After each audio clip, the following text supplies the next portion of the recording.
Yeah, I wanted to make a comment just to get your thoughts on it.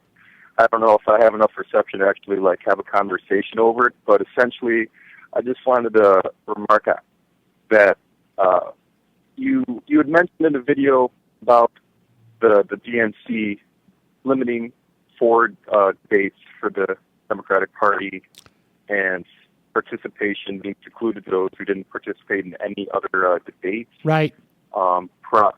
Possibly a push for Hillary as the front runner. My question is, well, Hillary poses as a progressive, but if she was to be elected as the through the primary, would you still vote for her? Would you still want her to make it through? Because my fear is that she would essentially be the Democratic Party's George Bush, where she claims one thing, doesn't do it, and then kind of ruins the image of it in a way. No, I think, it's possible she may end up being that, but given the choice between Hillary Clinton and any Republican, I would vote for Hillary Clinton. I think, for the time that she's in office, that might be positive, but looking at what happened with George W. Bush, I think that we got Obama really as a result of George W.'s blunders. I don't think we would have, as a country, been in a place where we would have accepted something so different from what we had previously otherwise. Well, one being he's black, he has a Muslim name, I guess that's possible. Frankly, I've been disappointed by Obama as well. And, I think particularly in that situation, he should have, because he was coming in, he should have spent more time, talking about Bush. But the fact of the matter is that, the way that Bush got into office, ultimately was because, let's face it, he got in there because the Supreme Court decided to pick him. But I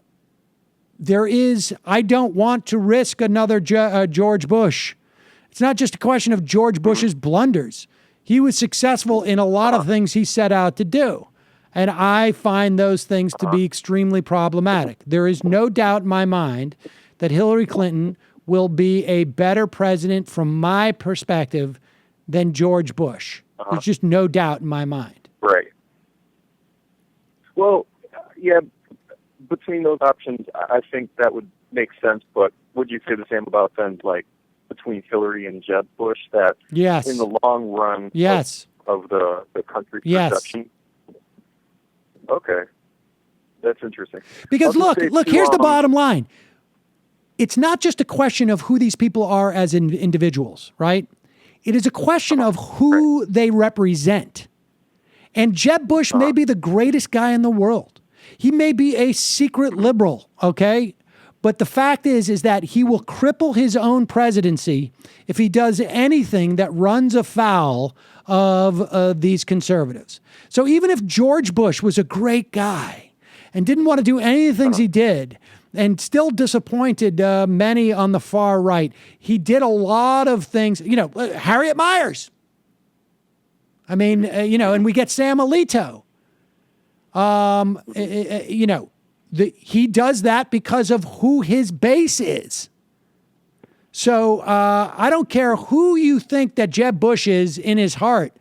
The bottom line is he responds to who the Republican Party is and who the lawmakers are in his party.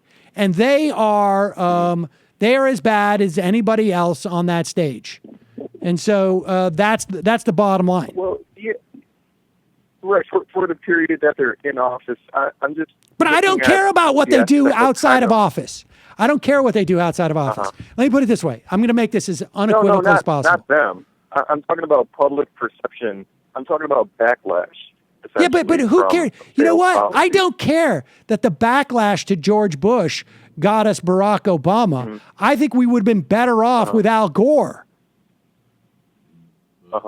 And also, if I'm one of like, whatever, anywhere from 100,000 to 1 million plus Iraqis, or if I'm, I mean, just on and on and on. So that's my feeling. Appreciate the call. All right, thanks. Bye. I mean, no kidding, right? Everything would be better.